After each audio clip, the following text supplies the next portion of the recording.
Tere tulemast Musta kassitaru lugemisse hamburid. Siit tuleb lugemine teile nädalaks 2.–8. veebruar.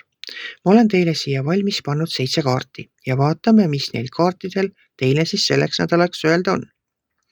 Nädal algab teil siin kuidagi sellise kurvastuse kaardiga, et te kurvastate selle pärast, mis teil minevikus on untsu läinud. Pole võib-olla oma ülesannetega hakkama saanud, mõni muu asi teil nässu läinud. Teil on siin 5 karikat. 3 on nendest ümber läinud ja nende pärast te koledasti kurvastate. Aga 2 on püsti ja neid te ei märka. Muidugi te ei märka, te olete silmad kinni pannud ja mõtlete selle peale, mis on kõik siin halvasti läinud. Aga kui te silmad lahti teete, siis te näete, et teil on 2 karikat püsti. Keskenduge neile 2, mis teil püsti on, mis teil elus hästi on. Et kindlasti on teil palju asju, mis on elus hästi. Pole mõtet taga nutta seda, mida te muuta ei saa. Edasi tuleb siit Mõõkade kuningas. Mõõkade kuningas räägib sellest stabiilsusest, rutiinist. Tema on siukene rahulik kuningas.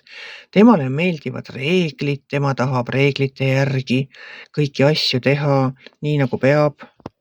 Siis edasi tuleb sauade baas ja sauade baas ütleb, et isegi reeglite järgi, kui te peate tegema midagi tüütut sellist, mida te teha ei taha, siis sauade baas ütleb seda, et te saate sellega hakkama.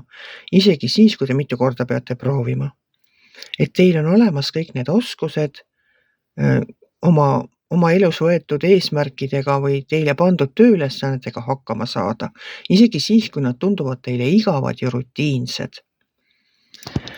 Siis tuleb ülempreester. Ülempreester on ka selline kaart, mis räägib, et vali tarkuse tee.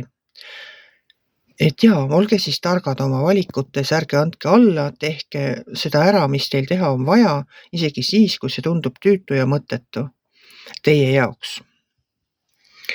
Siin alumises reas on teil nii keiser kui keisrinna. Ja keskel on teil Mõõkade 8. Mõõkade 8 on selline kaart, kus te tunnete ennast lõksu aetuna. Ja võib-olla need ülesanded, mis teile siin jagatakse, tunduvadki teile mõttetud ja te tunnete, et ma ei taha neid enam teha. Et need on nagu täiesti mõttetud. Ma olen seda alati nagu võrrelnud sellega, et teil on nagu mingi selline ülesanne antud või töö, et see on nagu munade karpi ladumine. Te lihtsalt olete seal munavabrikus tööl ja päevast päeva, tunnist tundi peate neid munekarpi laduma. No ongi tüütu. Seisad seal lindi ääres, on ju ainult munad, vahatad neid ja paned neid karpi ja paned ja paned ja paned. No mitte mingit vaheldust ei ole. Aga seda hamburid ikka ei taha nagu väga selliseid rutiinseid asju teha. No vähemalt need, keda mina tean.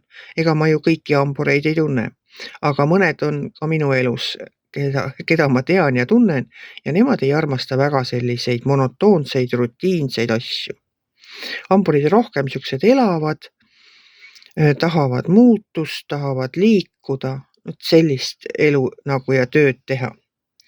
Aga pole teil mõtet ennast siin lõksus tunda, kõik laheneb ära ja tulete ka sellest rutiinist välja.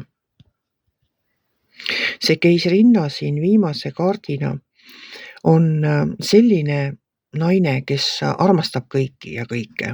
Tema armastab inimesi, tema armastab loomi, linde, loodust, tema aitab kõiki, temal on mida jagada. Ja tema ulatab oma abikäe abivajajatele. Temas on see tingimusteta armastus.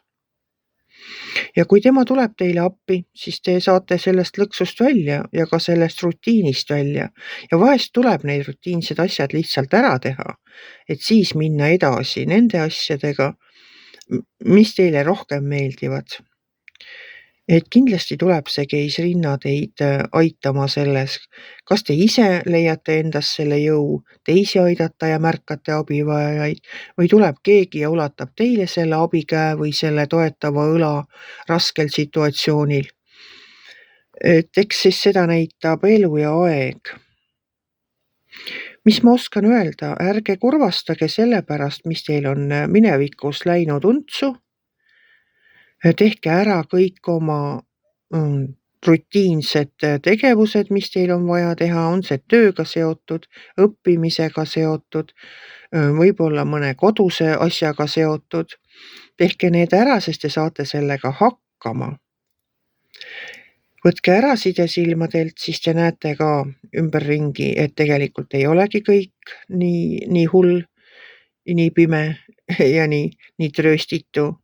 Ja küllap siis see keisrinna nädala lõpus toob teile ka seda lohutust, annab teile seda armastust kõigi ja kõige vastu. Et olgu teil ilus nädal. Kui teile minu lugemine meeldis, ärge olge kitsi. Pange ikka like pöial üles, võite ka kommenteerida ja kohtume järgmisel nädalal.